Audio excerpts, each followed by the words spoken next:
It's how can you deny that this stuff is real? Now, the only thing that I sort of disagree with is he talks about the Project Bluebeam idea where you fake an alien landing or you try to, you shut down all the banks and cause, some sort of collapse in that way. I've said it for a while.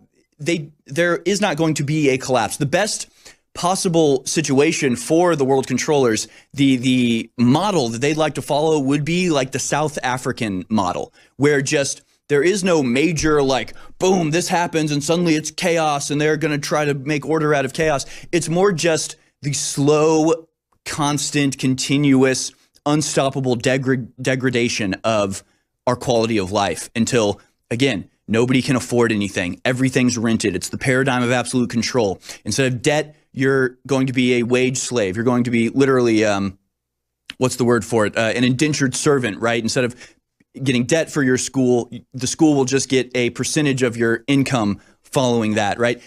There's not going to be a big event. There could be. These are all possibilities for the people in charge. If they decide that things are not going the way they want, they can pull the trigger and collapse. I mean, our government is fake anyway. They're like, they can steal our money. It's like, they already did. They already did. We don't have money anymore. We have a fiat currency. We have nonsense. We have computer algorithms. It's all nonsense. But these are all options that they could do if they decided that they were losing and wanted just to bring the whole house down.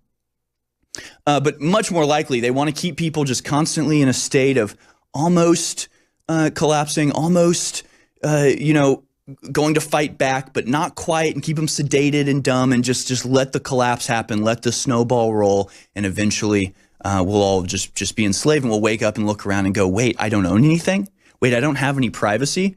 Wait, I can be sent to a gulag for wrongthink? When did this happen? And there won't be a point that you can say this is when it happened. It will have happened slowly. It's the boil the frog technique. But here I want to go to Ted Gunderson and just compare what you just saw, the fantasy, the fiction that you just saw with the reality we're about to see with Ted Gunderson. In this video, Ted Gunderson was right. Investigated the Oklahoma City bombing case. Huge cover-up. Jack Kennedy's assassination, huge cover-up. Bobby Kennedy's assassination, huge cover-up. World Trade Center, huge cover-up. Okay, terrorism. They're using it as an excuse to take away our constitutional rights and our civil liberties. The Bilderbergs,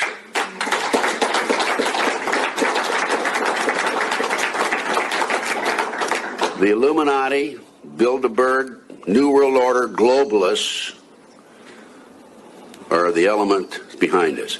It dovetails into the satanic movement, and this movement has infiltrated into our intelligence community, the once great FBI and the CIA. So there you see, again, the reality of the situation parallels exactly the fiction as they would like to portray it, and it parallels exactly the reality that InfoWars has been trying to bring you for decades now. Now, do you remember, not too long ago, the term globalist, you only heard coming out of Alex Jones's mouth. They can just steal your money? Now it's everywhere. Same thing, they can just steal the money? What? What? They can just steal the money? Here's another thing that I've noticed has reawakened in 2019 especially, but ever since really the 2016 election, you see a lot of people who have always been diehard atheists, and yet they're still kind of tuned in. They're still red-pilled on certain things. They are all starting to realize the connection between all of the enemies of humanity is like an evil. It's a Satan. And they're starting to actually come around to, if not, the Christian ideas. They aren't converting to Christianity necessarily, but from Stefan Molyneux to, atheism is unstoppable. All these popular people are starting to go, there might be something to this because evil is everywhere. If I'm going to pick one theme of the last year that really epitomizes